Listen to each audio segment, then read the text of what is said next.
Hi, அனைவருக்கும் வணக்கம். எல்லோரும் எப்படி இருக்கீங்க? நல்லா இருக்கீங்களா? நல்லா இருப்பீங்கன்னு நினைக்கிறேன். ஓகேங்களா? வலது கை செய்வது இடது கைக்கு கூட தெரியக்கூடாதுன்னு சொல்லுவாங்க இல்லையா? யாருக்காவது நமக்கு உதவி செய்தால், நாம் யாருக்காவது உதவி செய்தால் அந்த உதவி இடது கைக்கு கூட தெரியக்கூடாதான். அப்படி தான் செய்யணும். ஆனால் இப்போ நிறைய யூடியூபர்ஸ் நிறைய பேர் என்ன பண்ணுறாங்கன்னா, யாருக்காவது ஒரு உதவி செய்யும்போது உடனே வந்து ஃபோட்டோ ஷூட் பண்ணுறாங்க, அது யூடியூப்பில் எடுத்து போடுறாங்க, அதன் மூலமாக வருமானத்தை பார்க்குறாங்க. இதில் வந்து யாருக்கும் விதிவிலக்கு இல்லை, யார் வேணாலும் செய்யலாம், அது அவங்களுடைய சுதந்திரம் இல்லைங்களா? இதில் சிக்கினவர் இப்போது உங்களுக்கு நல்லாவே தெரியும், கேபிஒய் பாலா. அவர் யாருன்னு உங்களுக்கு தெரியும், நான் சொல்ல வேண்டிய அவசியம் கிடையாது. விஜய் டீமில் மிக பிரபலமான ஒருவர். அதன் மூலமாக சம்பாதிச்சு நிறைய பேருக்கு, நிறைய ஏழை மக்களுக்கு உதவி செய்திருக்காரு. இந்த மழை காலங்களில் கூட பார்த்திங்கன்னா நிறைய பேருக்கு பண உதவி செய்திருக்காரு, நிறைய பேருக்கு வீடு கட்டி கொடுத்துருக்காரு, மருத்துவ உதவி செய்திருக்காரு, நிறைய கிராமங்களுக்கு ஆம்புலன்ஸ் வாங்கி கொடுத்துருக்காரு. யாரெல்லாம் கஷ்டப்பட்டு உதவி கேட்குறாங்களோ அந்த உதவியில் அவர் தன்னுடைய சொந்த பணத்தை கொண்டு செய்து கொண்டு வருகிறார் அப்படின்ட்டு நம்ம பார்த்து கொண்டு இருக்கிறோம். அதாவது தானும் செய்ய மாட்டாங்க, செய்கிறவங்களையும் செய்ய விட மாட்டாங்க என்பது உண்மையான விஷயம்தான் இல்லையா? ஆனால் இப்போ அவர் மேலே வந்து நிறைய புரளிகள் வருது. என்னன்னு கேட்டிங்கன்னா, இவருக்கு எப்படி இவ்வளோ பணம் வருது, இவ்வளோ பேருக்கு உதவி செய்கிறாரு, ஒரு 8 ஆம்புலன்ஸ் வாங்கி நிறைய கிராமங்களுக்கு கொடுத்துருக்கிறதா தகவல் வருது. அதே மாதிரி 2 வீலர் வாங்கி கொடுத்துருக்காரு, வீடு கட்டி கொடுத்துருக்காரு, பண உதவி செய்திருக்காரு, மருத்துவ உதவி செய்திருக்காரு. இந்த மாதிரிலாம் அவர் செய்து கொண்டு வருகிறார் இல்லையா? அவருக்கு நிறைய பாராட்டுகளும் நிறைய நடந்தது சமீபத்தில். ஸோ இப்போ என்ன வந்தது, இவருக்கு எப்படி இவ்வளோ பணம் வருது அப்படின்னு கேட்டபோது அவர் சொன்ன விலகம் என்னன்னு கேட்டிங்கன்னா, என்னுடைய சொந்த பணம், என்னுடைய உழைப்பால் வந்த பணம். நான் விஜய் டிவியில் ஹேங்கராக இருக்கேன், ப்ரோக்ராம் பண்ணுறேன், வெளியே போயிட்டு ஆடிஷன் பண்ணுறேன், கடை திறப்பு விழாவுக்கு போகிறேன். நான் வந்து ஒரு நாளைக்கு 5 மணி நேரம் தான் தூங்குறேன். வெளியே போய் இவ்வளோ பண்ணுறதுனால வர பணத்தை கொண்டு தான் நிறைய மக்களுக்கு நான் உதவிகள் செய்கிறேன். நான் யாருக்கிட்டேயும் கை நீட்டி ஒரு பைசா வாங்கலை, அதன் மூலமாக நான் உதவி செய்கிறேன். என்னுடைய சொந்த பணத்தை, என்னுடைய தேவைகளை நான் சுருக்கி கொண்டு என்னுடைய தேவைக்கு போக மீதி பணத்தை மற்றவர்களுக்கு நான் கொடுக்குறேன் அப்படின்னு அவர் சொல்கிறாரு. அது மட்டும் இல்லாமல் அவர் ஒரு ஏழ்மையான குடும்பத்தில் பிறந்தவர் தான். அவங்க அம்மா ஒரு ஆசிரியை அப்படின்னு நினைக்கிறேன், அப்படி தான் அவர் சொல்லியிருக்காரு. ஆனால் இந்த அளவுக்கு அவர் உயர்ந்து ஒரு நல்ல எப்படி சொல்கிறது, தன்னுடைய வாழ்க்கையை சுருக்கி கொண்டு ஒரு ஆடம்பர வாழ்க்கை கூட இல்லாமல் தான் சம்பாதிக்கிற பணத்தை ஏழை மக்களுக்கு உதவி செய்து கொண்டு வருகிறார். அதே மாதிரி இப்போ ஒரு படமும் பண்ணியிருக்காரு, காந்தி கண்ணாடியும் ஏதோ ஒரு படம் பண்ணியிருக்காரு. அந்த படமும் ரிலீஸ் ஆகிருக்கு. அதுக்கும் நிறைய புரளி, சிவகார்த்திகேயனுக்கு எதிராக தான் இந்த படம் வந்திருக்கு அப்படின்ற மாதிரி. அது எந்த அளவுக்கு உண்மைன்னு தெரியாது. நிறைய யூடியூபர்ஸ் அவரை பற்றி நிறைய புரளிகள் கலப்பிக்கிட்டே இருக்காங்க. அவர் ஏதோ ஒரு தவறான வழியில் தான் அவருக்கு பணம் வருது, அதன் மூலமாக தான் அவர் வந்து மற்றவங்களுக்கு உதவி செய்கிறாரு அப்படின்னு சொல்கிறாங்க. இன்னொரு விஷயம் பார்த்திங்கன்னா, கேபிஒய் பாலா நிறைய பேருக்கு உதவி செய்கிறார், நல்ல விஷயம் தான். தன்னுடைய சொந்த பணத்தை கொண்டு உதவி செய்கிறார், நல்ல விஷயந்தான்.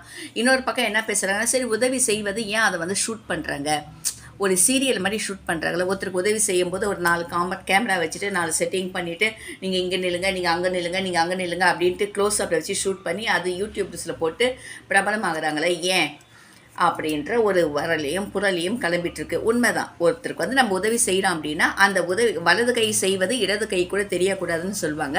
ஆனால் யூடியூப்ஸில் பார்த்தீங்கன்னா, ஒருத்தர் வண்டியில் போயிட்டே இருப்பார், ஒரு தாத்தா வந்து ஏழ்மையான நிலைமையில் பசியோடு இருப்பாங்க. அந்த பசியோடு இருப்பவர்களுக்கு சாப்பாடு, தண்ணி, ஜூஸ் எல்லாம் வாங்கி கொடுத்துட்டு அதை ஷூட் பண்ணி அதை யூடியூப்பில் போட்டு அதன் மூலமாக வருமானம் பார்க்கின்ற யூடியூபர்ஸ் நிறைய பேர் இருக்காங்க. அது வந்து யூடியூபர்ஸ். சில பேர் வந்து நம்ம ஃபேமஸ் ஆகணும், நல்ல உலக அளவில் ஃபேமஸ் ஆகணுன்றதுக்காகவே உதவி செய்கிறவங்களாம் இருக்காங்க. நான் என்ன சொல்கிறேன்னா, நீங்கள் உதவி செய்யுங்க, வேண்டான்னு சொல்லலை. இருந்தாலும் அதை ஏன் வந்து பிரபலப்படுத்தணும்னு கேட்குறேன். உதவி கேட்பதே, ஒருத்தர்கிட்ட போய் நம்ம உதவி கேட்குறோம் அப்படின்னா அதுவே நமக்கு எப்படி இருக்கும், ரொம்ப கஷ்டமாக இருக்கும். கூனி குறுகி தான் கேட்போம், அந்த வாயே வராது. எனக்கு கொஞ்சம் பணம் வேணும் தாங்களே அப்படின்னு கேட்கும்போது அந்த வாய் வந்து, நாக்கு வந்து தடுமாறும். அப்போ உதவி கேட்பது எவ்வளோ கஷ்டமோ அதே மாதிரி தான் நீங்கள் உதவி செய்யும்போது அதை ஷூட் பண்ணி அதை ஃபோட்டோ எடுத்து வீடியோஸில் போடுறது, எல்லாரும் பார்க்குற மாதிரி போடுறது, அவங்க வந்து உதவி கேட்டு உங்ககிட்ட பெற்றுக்கொண்டாங்க இல்லையா, அவங்களுக்கு எவ்வளோ கஷ்டத்தை கொடுக்கும். உலகம் ஃபுல்லாக பார்க்குறாங்க.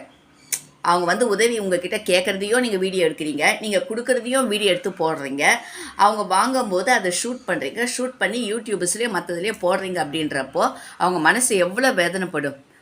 கேட்பதே தடுமாறி தான் தன்னுடைய எப்படி சொல்கிறது, ரொம்ப வருத்திக்கிட்டு மன வருத்தத்தோடு கேட்பாங்க. நீங்கள் அதை வாங்கி பெற்றுக்கொண்டார்கள். நான் இவங்களுக்கு வந்து இந்த உதவியை நான் செய்தேன், இவங்களுக்கு இதை நான் பண்ணேன் அப்படின்னு நீங்கள் சொல்லும்போது அவங்களுடைய மனசு எவ்வளோ வேதனைப்படும் என்பது நிறைய பேர் அதை யோசிக்கிறதே கிடையாது. கடனாக வாங்குறது வேறு. நம்ம கடனை வாங்குகிறோம், அந்த கடனுக்கு நம்ம இன்ட்ரெஸ்ட் கொடுக்கோம். அந்த பேங்க்கில் எல்லாமே கொடுக்குறாங்க. எஜுகேஷன் லோன் கொடுக்குறாங்க, ஹவுசிங் லோன் கொடுக்குறாங்க, வண்டி லோன் கொடுக்குறாங்க. அதை நம்ம வாங்குகிறோம், அதுக்கேற்ற மாதிரி அவங்க இன்ட்ரெஸ்ட் வாங்கிக்கிறாங்க. ஆனால் உதவின்னு கேட்கும்போது இந்த மாதிரி வந்து எனக்கு எங்கள் வீட்டில் வந்து வீடு வாடகை கட்டலை, மளிகை சாமான் வாங்கலை, பால் பாக்கி கொடுக்கல, கொஞ்சம் உதவி செய்யுங்க அப்படின்னு போய் அவங்க கேட்கும்போது எவ்வளோ கஷ்டத்தோடு எவ்வளோ மன வருத்தத்தோடு கேட்பாங்க. நீங்கள் அதை உதவி செய்துட்டு உங்களுடைய ஃபேமஸுக்காக, உங்களுடைய சந்தோஷத்துக்காக அதை நீங்கள் வீடியோ பிடிச்சி உலகமே பார்க்குற மாதிரி நீங்கள் போடும்போது அவங்க உலகத்துக்கு எல்லாமே அவங்க முகம் வந்து காட்டப்படுது. அப்போ அவங்க எவ்வளோ கஷ்டப்படுவாங்க. ஏதோ ஒரு கஷ்டத்தினால்தான் வந்து உதவி கேட்குறாங்க. நீங்கள் உதவி செய்கிறீங்க, அது யாருக்கும் தெரியாமல் செய்யுங்களேன். ஏன் தெரியணும்? அது தப்பு இல்லையா?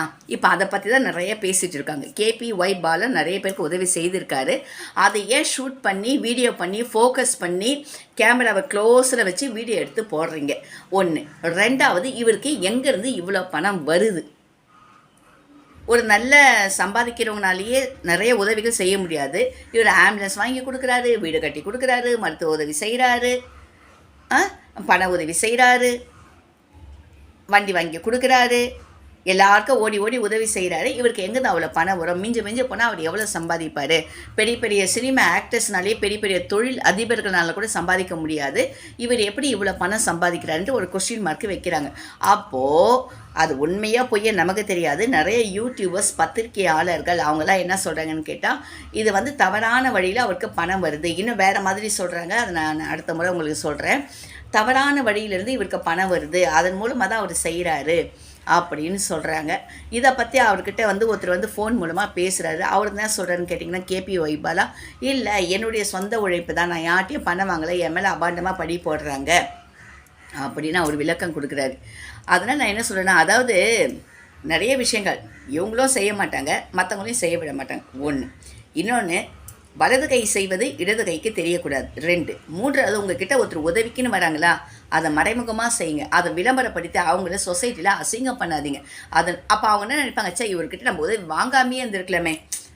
கஷ்டப்படுறதை விட நம்ம போய் ஒருத்தர்கிட்ட உதவி வாங்கிட்டோம், அதை வாங்கி தான் நம்ம சாப்பிட்றோம், அதை வாங்கி தான் வீட்டு வாடகை கொடுக்குறோம், அதை வாங்கி தான் பால் பாக்கிய கடனை தீர்க்கிறோம், அந்த உதவி மூலம் தான் அப்படின்னு நினைக்கும்போது அவங்களுக்கு இன்னும் ஒரு அவமானமாக இருக்கும் இல்லைங்களா? அந்த உதவி செய்வதை யாருக்கும் தெரியாமல் செய்யுங்க. இது 2வது வந்து சில பேர்லாம் பார்த்தீங்கன்னா, நிறைய கொஞ்சம் வசதியானவங்க வெட்டிங் டே கொண்டாடுறோம், கல்யாண நாள், இல்லை பர்த்டே கொண்டாடுறோம் அப்படின்னு சொல்லிட்டு பர்த்டேக்கு என்ன பண்ணுவாங்கன்னா, ஒரு அனாதை ஆசிரமத்துக்கு போய் இல்லை பிளைண்ட் ஸ்கூலுக்கு போயிட்டு சாப்பாடு போடுவாங்க.